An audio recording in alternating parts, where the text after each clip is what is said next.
Pesona ini gunung benar-benar tak ada tandingannya. Bahkan, ini gunung pernah mendapat predikat sebagai salah satu gunung tercantik di dunia. Bayangkan, sebuah lautan pasir seluas puluhan kilometer persegi dihiasi kaldera purba raksasa yang membingkai kawahnya. Di sini, ribuan orang rela menggigil kedinginan demi menunggu sang fajar yang perlahan merobek tirai kegelapan. Rela mengarungi pasir berdebu, menyusuri jejak penuh derak kuda, dan menapaki anak tangga untuk mendekat pada kawah yang terus bernafas. Inilah Gunung Bromo.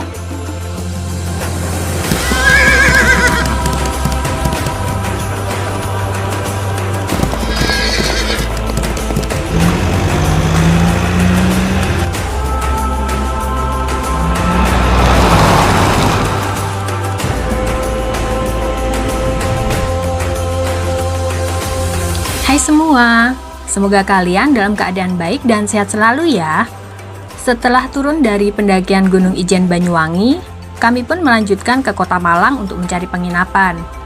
Di sana kami juga akan bertemu dengan Mbak Riris yang akan menemani kami untuk eksplor Gunung Bromo secara mandiri atau tanpa ikut open trip. Oke lor, sekarang jam 11.53. Kita ada di penginapan Redors Taman Indah Syariah ya. Nah, ini kita semalam di sini. Ini sangat worth it dan rekomen banget untuk penginapannya di harga 160. Datang langsung. Kemarin kita pakai Agoda 2 kamar, beda dikit. Nah, ini untuk area depannya ada semacam teras, kursi enak. Dan ini untuk L. Ini kita coba masuk, luas banget.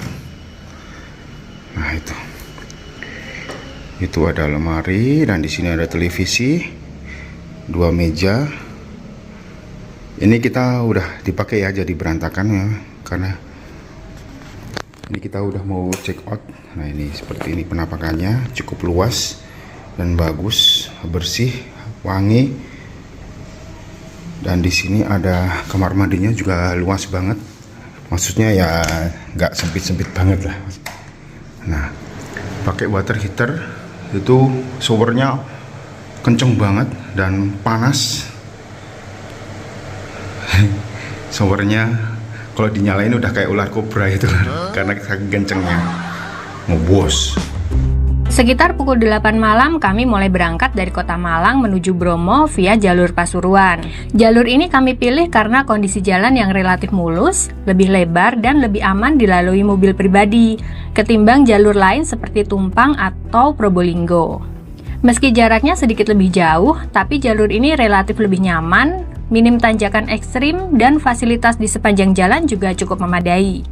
Sekitar pukul 11 malam kami tiba di Tosari, yang menjadi batas akhir mobil pribadi, sekaligus gerbang utama menuju kawasan Taman Nasional Bromo Tengger Semeru.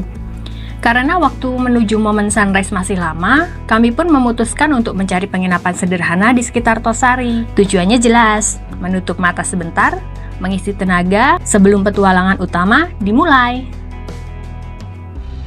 Pagi Lur, ini sekarang jam 4 subuh ini. Kita ada di depan penginapan. Tadi malam kita istirahat di sini, buat sekarang mau naik ke Bromo. Kita mau sunrise-an. Ini kita udah siap pakai jeep di sebelah sana. Kita berempat. Ini jeepnya sudah siap, jadi maksimal jam 4 buat sunrise naik ke atas. Oke. Karena mobil pribadi dilarang masuk ke kawasan Taman Nasional Gunung Bromo Tengger Semeru, kami pun sewa mobil jeep dengan tarif sebesar 600.000. Sementara untuk Simaxi, wajib booking online melalui website resmi dengan membayar 54.000 untuk weekday dan 79.000 untuk weekend. Di gerbang utama, kita tinggal check-in ke petugas dengan dibantu oleh driver, lalu lanjut ke Sunrise Point yang berjarak sekitar 6 km. Ini banyak warung-warung di sini Lur, dan ini persimpangannya. Kalau pasir berbisik kanan ya. Iya. Ini kita ke kiri naik pol. Mantapnya. Setelah perjalanan sekitar 12 menit, sampailah kami di pertigaan Pos Dingklik. Dari situ ambil arah ke kiri menuju deretan spot sunrise yang sudah terkenal, mulai dari Bukit Cinta, Bukit Kingkong, Bukit Prau hingga Pananjakan. Di sepanjang jalan menuju puncak, suasana sudah ramai. Deretan jeep berjajar rapi di tepi jalan. Maklum saja, kawasan ini adalah titik temu dari berbagai jalur Bromo, baik yang datang lewat Pasuruan, Malang maupun Probolinggo. Bahkan sampai satu titik mobil kami tidak bisa lanjut karena terhalang oleh mobil lain. Alhasil kami harus melanjutkan pendakian dengan jalan kaki menuju King Kong Hill, salah satu spot terbaik untuk menikmati sunrise. Begitu turun dari jeep, beberapa tukang ojek sudah menunggu, siap menawarkan jasanya. Meski berkali-kali kami menolak dengan sopan, mereka tetap mengikuti dengan nada agak memaksa. Jujur, sedikit mengganggu juga. Suara mesin yang bising dan asap knalpot di udara tipis membuat perut terasa mual. Ketika mereka sadar kami tetap memilih berjalan kaki, raut kecewa pun terlihat. Ada yang pergi sambil mendengus kesal. Maaf ya Pak Ojek, kali ini kami memilih jalan kaki. Bukan karena tidak menghargai jasa, tapi jaraknya memang tidak terlalu jauh dan jalurnya ramah untuk kaki. Di sisi lain kami juga paham bahwa ojek di Bromo juga bagian dari ekosistem pariwisata. Mereka mencari nafkah dengan cara yang mereka tahu. Jadi kalau memang merasa lelah, kurang fit atau datang lebih terlambat ketika jalanan makin padat, menggunakan jasa ojek sebenarnya cukup membantu. Oke lur, ini kita masuk ke Bukit King Kong. King Kong Lulawan. WKT juga ape.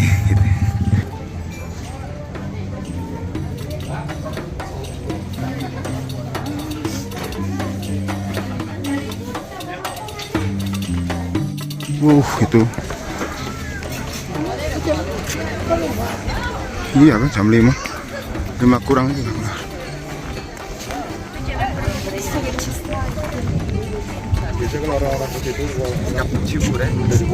Ini untuk spot sunrise pointnya di sini.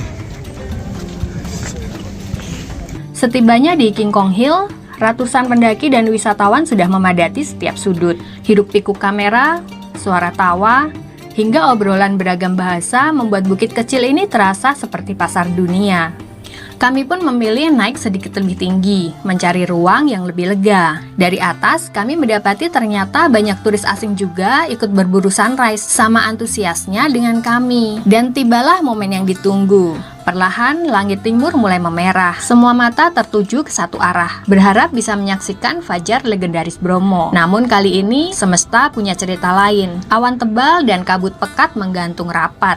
Jam 6 lur, matahari sudah mulai meninggi dan ini di areanya sini rame.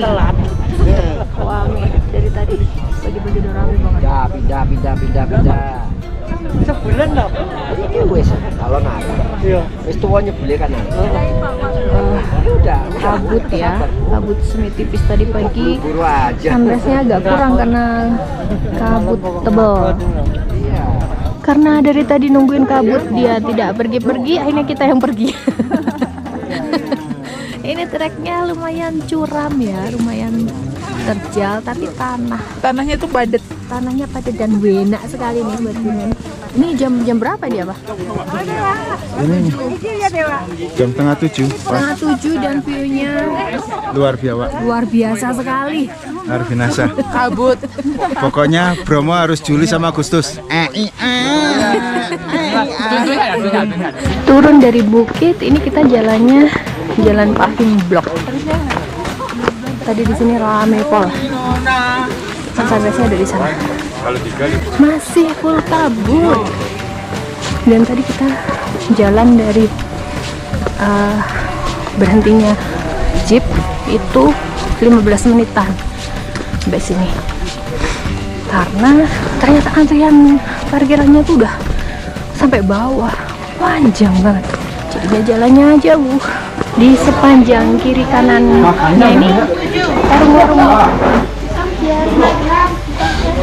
warung-warung ada souvenir, kopi gitu, jagung bakar. Udah emang tempat wisata. Dan ini katanya tutup jam 8 pagi, tapi bukannya dari jam 2. Kita mau makan dulu. Telurnya 8. Oh, Indomie kalau nggak pakai telur 12, pakai telur 20. Gorengnya 2.000. Kopi 8.000. Oke. Setelah menikmati sunrise, kami pun lanjut sarapan. Warung-warung sederhana di sekitar spot sunrise menjadi oase kecil. Aroma mie rebus, teh manis panas, dan gorengan hangat seakan jadi kemewahan tersendiri di tengah dinginnya Bromo. Beres makan, ini kita turunnya jalan ya Lur. Jeepnya di bawah, katanya susah untuk naik jeepnya karena nunggu yang bawahnya kosong dulu. Baiklah, masuk tadi naik aja jalan, turunnya nunggu jeep sih. Dan ini jeep kita tinggal sendirian ini. Kita terakhir.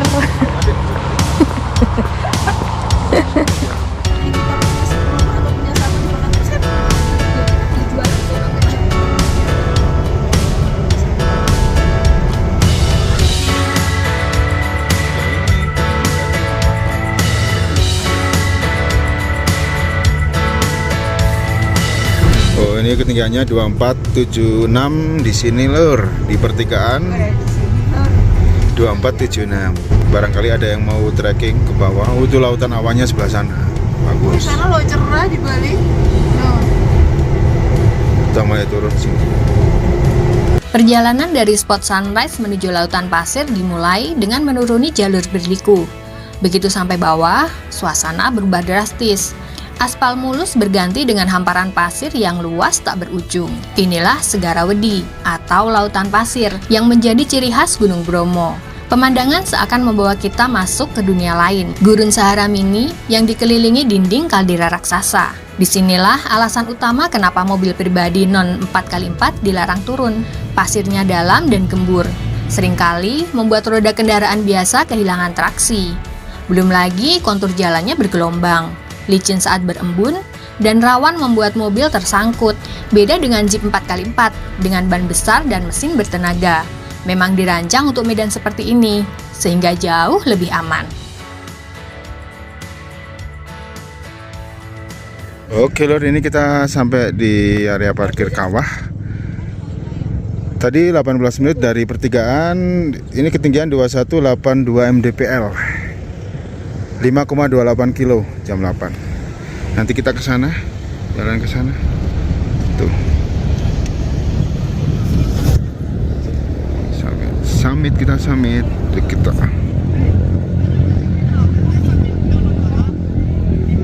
Oke Lur, ini kita udah sampai di parkiran kawah. Tadi dari Sunrise Point itu sekitar 18 menit. Ini udah siang ya, matahari udah mulai tinggi. Jam berapa ini tadi? Ini kita mau jalan ke sana tuh. Sini. Kita mau summit. Tak, jalurnya tangga katanya.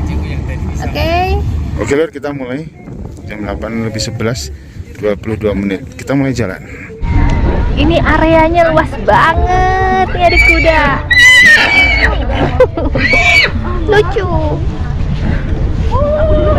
Luas banget ini. Pasir gini. Tapi ini bau-bau ini ya. Udah di mana-mana.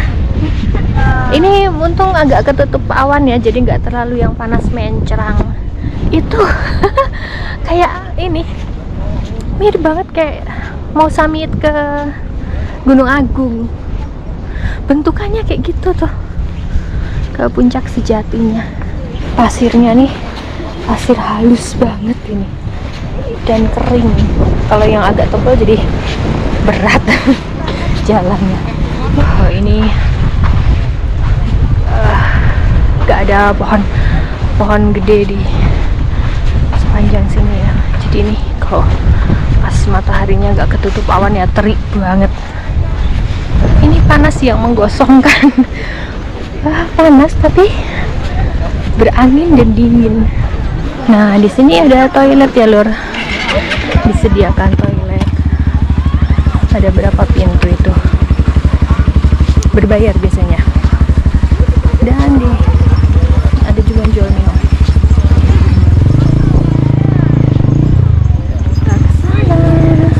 Ini berdebu sekali nih. Jangan lupa bawa masker atau buff.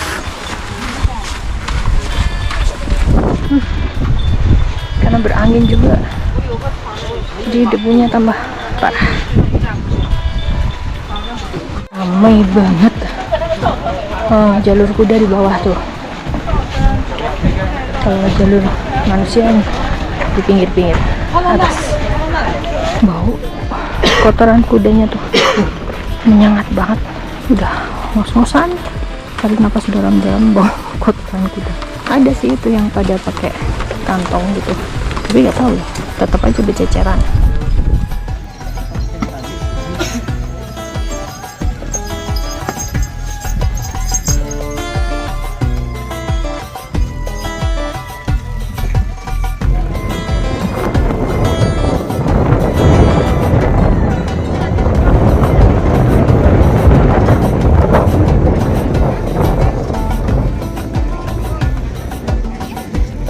Ini titik perhentian kuda sampai sini di akhirnya. Tapi untuk harganya nggak tahu, tadi belum nanya. Aduh, debu lagi. Yang naik tangga ke sana. Panasnya luar biasa. Panas, debu, bau.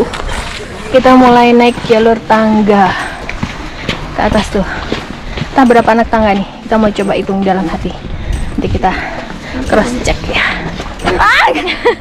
Wah, akhirnya sampai atas. Tadi ngitung tangga 245. Berapa, Mbak? 239. 239. Beda 5. Dia nggak fokus, nggak ngitung. Ini areanya ruame pol.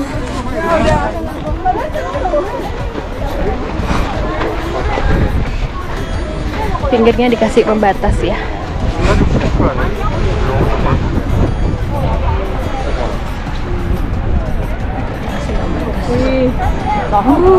Suaranya tuh menggelegar di dekat area kawah. Areanya kecil ya lur, kecil, miring, pengunjungnya ramai, jadi hati-hati karena ada pembatas. Tapi sebelah kiri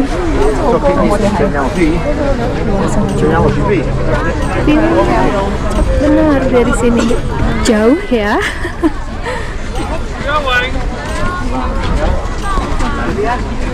Ini sampai kawah, bawahnya gerak banget. Sejam 12, jam 9 ini. Ini gerak banget. Awas, hati-hati. Beracun loh. Jangan langsung kena itu. Dan itu di sini ada spot bulan cenah. Ini dia spot bulannya yang dikontenin jadi spot bulan. Aslinya segini. Aslinya di bawah sini loh. Aslinya di sini. Nah, kita tadi dari sana. Terus kita jalan ke sini. Set. Ini. Nah, ini yang kemarin banyak teman-teman konten kreator spot bulan katanya. Ya, ini sebelah sini nih. Kalau di zoom gini, pakai drone rendah aja, udah kayak di bulan katanya.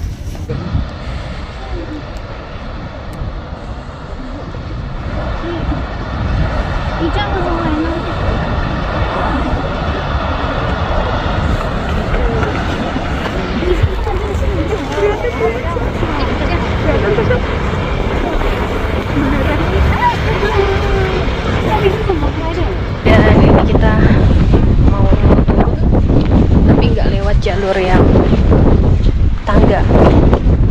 Kita mau lewat jalur pasir. Untuk menghindari bau kuda. Yang ampun deh, wanginya bikin mual. Itu di sana. Pas ada apa? Belerangnya nih bau. Ada batas akhir pengunjung, jadi nggak boleh yang lebih ke sana lagi ya. Deadline for visitor. Udah batasnya sampai sini karena tuh anginnya tuh ke sana. Jadi bau belerangnya tuh menyengat banget. Oh, jalur turunnya lewat sana. Jadi kita agak melampaui batas ini sedikit. Oke, baiklah. Nah, ini agak landai sih. Dan jalurnya pasir. Nggak yang tangga gitu. Nih jalur turunnya pasir halus, enak. Ini nggak pakai keter, agak masuk ya ke sepatu. Dan hati-hati juga untuk yang sebelah pinggir ini, pasirnya batasan sama tanah. Letter E pasir pantai. Halus pisan pasirnya.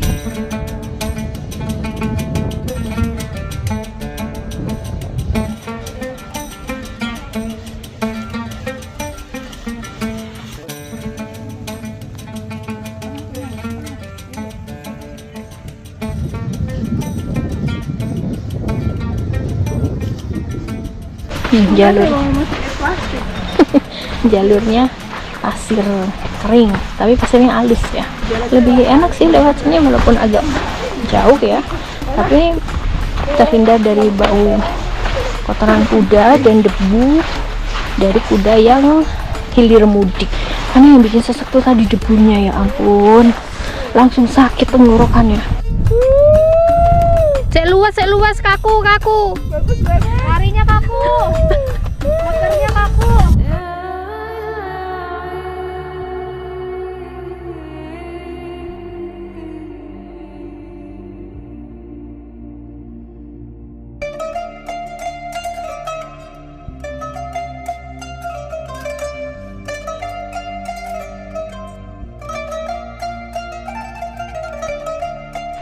Udah sampai jalur landai.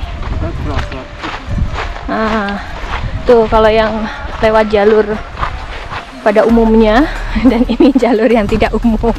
Ini iya, jalur bulan.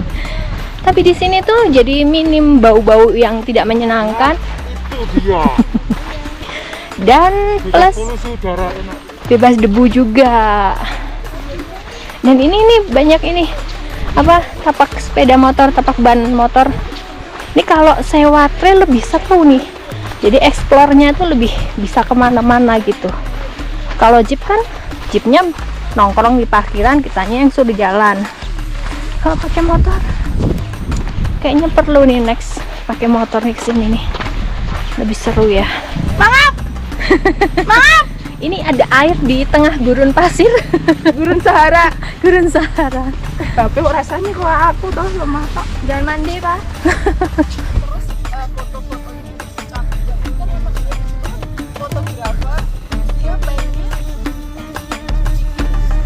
Dikasih lihat aku kalau ada ini kebanting geblak gua aku orang Bali.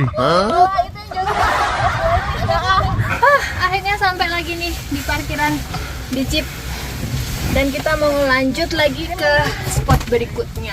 Ternyata ini udah siang loh, jam 10-an nih. Kita santai banget tadi. Padahal kita cuma sampai sana terus turun. Di puncak lo gak nyapa-nyapa.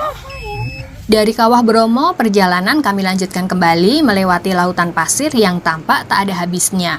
Debu halus bertebangan di setiap sisi, terutama saat jeep beriringan melintas. Dalam sekejap, pandangan bisa tertutup abu pekat, membuat masker dan kacamata menjadi perlengkapan wajib. Namun di balik kerasnya debu dan panasnya pasir, ada kejutan manis yang menanti di ujung jalur, Bukit Teletubbies. Nih kita sampai di spot berikutnya. Ini namanya Bukit Teletubbies. Sebelah sini nih bukitnya. Ini yang kebakaran itu dulu. Yang waktu prewed ya? Oke. Itu tuh. Oh ini ya. Yang atas hijau, yang sebelah sini masih menguning kering. Ini nggak terlalu ramai loh. Dan ini areanya luas banget ini ya areanya, ya ampun. Heran dari tadi, ampun luas banget. Berapa? Nggak terlalu ramai di sini, dan ada yang jual makanan juga, ada bakpao, ada bakso, pentol, telur congkel. Sementara ciwi-ciwi bersiap untuk TikTok, kita manula mau bakso dulu saja. Berapa mas? 15, 20 bisa. Oke, 15 Kalau bisa. kurang kenyang ya 20. Kurang kenyang lagi ya tambah 2 mangkok. 2,000 years later. Oke lur, cukup lama kita berada di Bukit Teletubbies ini. Cukup buat take video dan foto-foto. Sekarang kita mau lanjut ke spot berikutnya, yaitu Pasir Berbisik. Oke? Dari Bukit Teletubbies, perjalanan kami lanjutkan kembali menembus lautan pasir menuju spot yang dikenal dengan sebutan Pasir Berbisik. Disebut demikian karena saat angin kencang bertiup, butiran pasir yang halus saling bergesekan, menimbulkan suara lirih seolah-olah bumi sedang berbisik. Spot ini sebenarnya cukup ikonik, tapi kali ini kami hanya melewatinya. Waktu sudah semakin siang, tenaga pun mulai menipis, sehingga kami memilih untuk langsung melanjutkan perjalanan pulang ke penginapan. Oke, kita lanjut. Barusan sampai pasir berbisik 11:15. Kita jalan pulang. Jam 12 akhirnya kita sampai di penginapan lagi guys. Gerimis kabut nih. Enak nih. Yuk tidur. Tidur. Kita check out jam 2. Iya, kita check out jam 2. Jadi ini mau mandi-mandi dulu soalnya tadi tuh mandi pasir. Iya. Sekarang mau mandi air.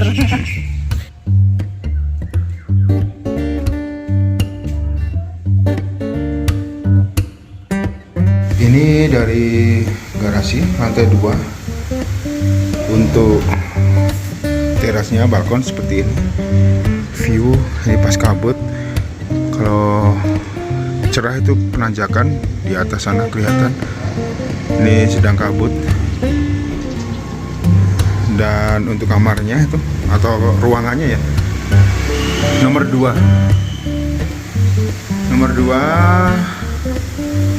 Ini untuk ruang tamunya, ada televisi, ada sofa. Ada sofanya juga, terus ada televisi. Di sana ada dapur lengkap dengan kompor.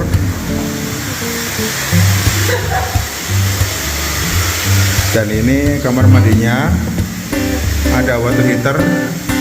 Tapi water heaternya itu tuh ngocornya itu kepalanya kepenggal. Jadi kita sambil masak air. Jadi ada ember, masak air pakai teko disediain tuh. Ada teko ini, kompor juga tersedia. Dan di sini ada piring, mangkok, sama tuh listriknya kuat, bisa buat hair dryer. Untuk kamarnya ada 2. Kamar 1 ini kita udah mau check out jadi berantakan. Sama yang kedua ini cukup lega, king bed.